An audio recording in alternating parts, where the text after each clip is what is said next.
Welcome back, viewers. Thank you so much for tuning in. Really appreciate you coming back to the channel and watching these videos. Your support is making this channel grow. So please, if you haven't subscribed, please do subscribe. Hit the notification bell so that when I post, you'll be the first person to know. I really appreciate you watching this video. If you can watch until the end and also share if you can, and that will actually help the channel to grow.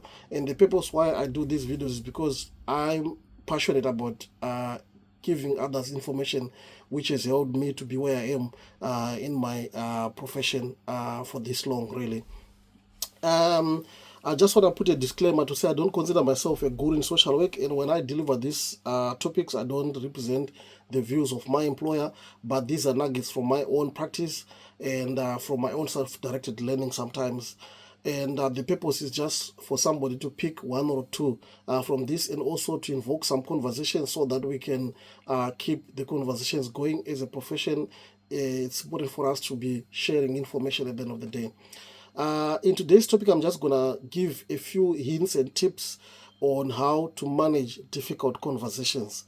So one thing I'm just gonna say straight away is difficult conversations. Sometimes they are unavoidable. Sometimes they just do happen. Sometimes they need to be heard.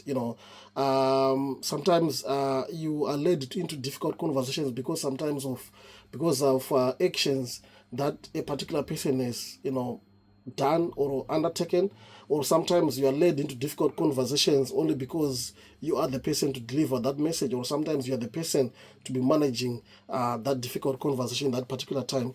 Sometimes it's also a difficult conversation that you can also have between you yourself as a practitioner and the family you are supporting, but sometimes it's also between you as a practitioner with another practitioner, or it can also be between you as a practitioner with your manager, or it can be between the manager and the practitioner. So it's happening, and it's something that we need to be mindful of as well.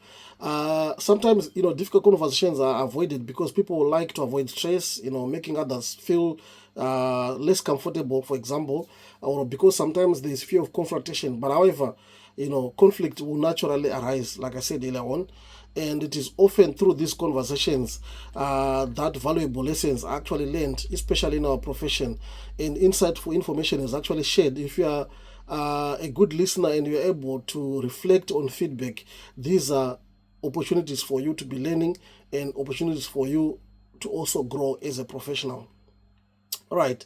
The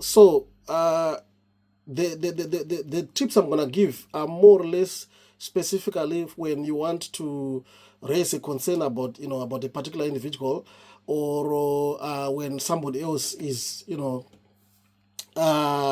being accused of something which possibly may have happened.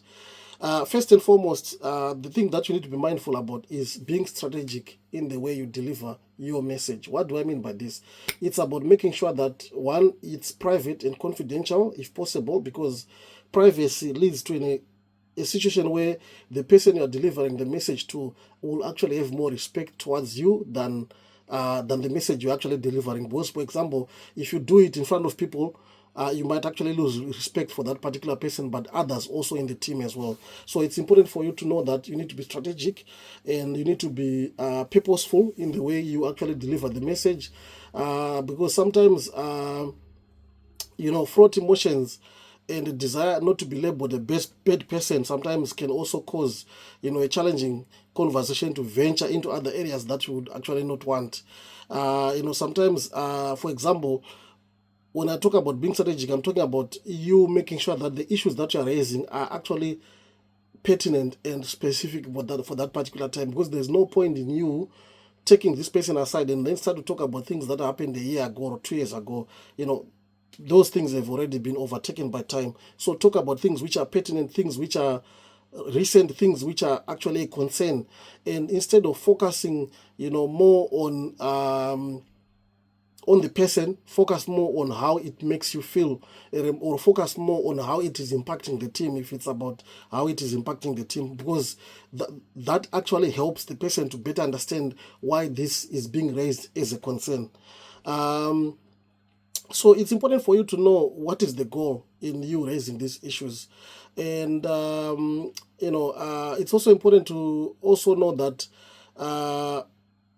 in the way you raise your concern, you don't do it in such a way that the person may actually dig their heels in and actually, be defensive in a way, but set the tone in terms of how you are going to be going with the conversation, and the reason why you're actually raising that as a conference, as a concern. And it's also important for you to stay focused on your goal, in this instance, which is, to get you to articulate about what it is that, this person is doing, which is not making the team, comfortable at the end of the day, for example, or things which actually drawing the team back, for example, or things that you think they need to be doing better at the end of the day. It depends whether it's service users that you're having a conversation with. Point number 2 is to know when you are fighting a losing battle and quit, when it needs you to quit, that conversation. If you start to have a conversation and you can see this conversation is not going anywhere, it's about sometimes taking a breather, take time away, and you can carry on with that conversation at some point, because sometimes if you see that it's not taking you anywhere, sometimes it's good to take a step back and actually reconvene for another time, so that you can carry on with that conversation. Because insisting on having that conversation when you see that tempers are flared up, it may actually lead to the opposite of what you actually want to achieve at the end of the day. Because sometimes people just get extremely defensive, and sometimes they can get emotional, and sometimes it may stop them from hearing what is being said, for example. So it's important sometimes, even to think about your own mental well-being as well, and also learn when to pick your battles. So that's tip number 2 as well. Point number 3, it's about acknowledging that people sometimes get defensive, and especially when they sense that their sense of self or their sense of identity is being threatened. So you need to be mindful about that. And, you need to be finding ways of how you can address that, so that it doesn't degenerate into a situation where, it becomes a verbal tit for tat at the end of the day. For example, there are some things, that you may need to be avoiding when you're having such a conversation. For example, personal attacks, they have no space in you having that conversation with that particular person, because don't take it, because when you make a personal attack, you're actually making it personal, and when you make it personal, somebody is bound to be defensive. So for example, if you say, oh, that was such a clumsy statement for you to be making, you're taking it personal. But sometimes if you focus on what that person did make you feel, you are redirecting them from it about being them, but actually making them understand how their actions have made you feel, or how their actions are impacting on the team, or how, if it is parents, for example, how their actions are actually impacting on the children that they are parenting. So it's important for you to be focusing on that as well. And point number 4, it's about blame and shame. Being mindful that blame and shame has no space in a learned conversation at the end of the day. And just like the last point which I spoke about, blaming and shaming somebody, sometimes it causes that person to become more defensive, and sometimes they may also feel that their identity is being threatened, or their sense of self is being threatened, and they are more likely to shut down or fire back at you with in unexpected words, for lack of a better word, really.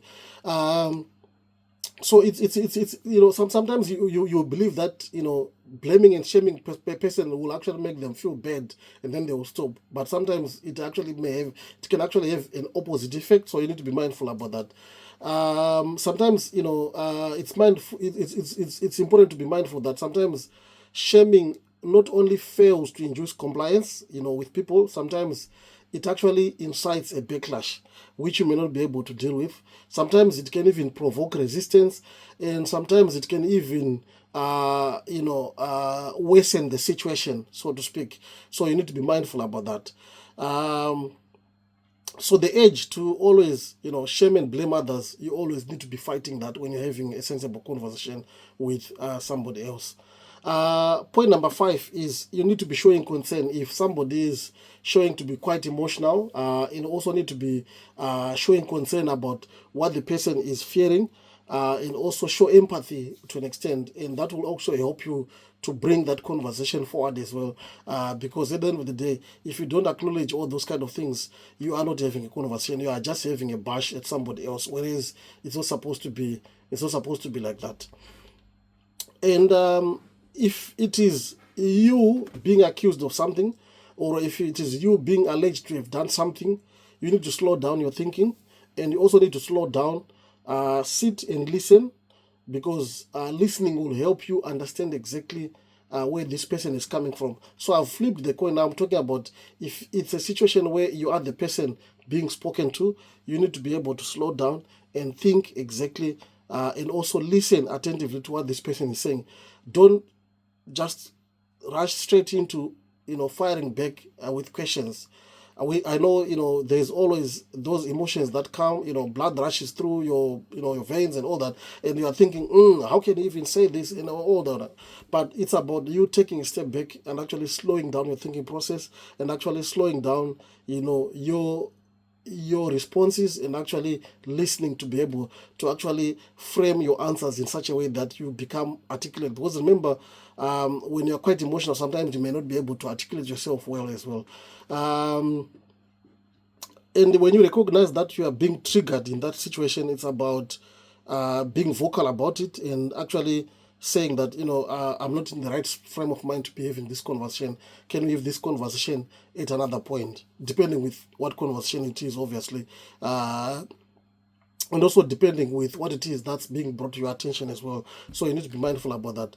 And so the next point is about admitting when you're not in an emotionally fit place to be having that kind of conversation. You need to be acknowledging that, and you need to be articulating it, because there's no point in you going ahead with that conversation knowing that you can easily get overwhelmed by your feelings. You can also become more defensive, or you become too angry, or become too emotionally, be emotional wreck to an extent that you can't even have that conversation. You also need to be resisting the urge to be defensive, but be curious, trying to understand exactly where this conversation is coming from, and also understanding exactly the impact of what it is that you are being alleged to have done is having on the people, or on the other members of the team, so to speak. And if you think if you haven't understood well what this person is saying, there's nothing wrong with you. Okay, if I understood you well, are you trying to say this and this and that and that and that and that? Okay, and then you can actually answer after you have fully understood exactly what this person is trying to say. But sometimes if you just fire away and start answering, sometimes you answer on things which this person is not even meaning. So you need to be getting the meaning of what they're saying, so that you'll be able to respond, and actually respond appropriately. You need to be able to entertain what is being said, even though for a moment, even though you don't feel like it's not fair for you, but it's about you giving that listening ear, and being able to appreciate what is actually being said. If it's something that you're able to learn from, you need to acknowledge and actually appreciate it as a lesson as well, and also indicate that it's something that you have actually taken away from that conversation, because remember, it's not all conversations that you need to be defensive about. Sometimes conversations, you need to be taking a bit of learning from it as well. And I think with those few nuggets, I hope you have actually grasped something. And I'm going to put the notes which I had prepared in the description, so you'll be able to scroll through and actually see what's there, so to speak. Thank you so much. If you haven't subscribed, please do subscribe, hit the notification bell, so that when I post, you'll be the first person to know. Thank you so much. Bye-bye.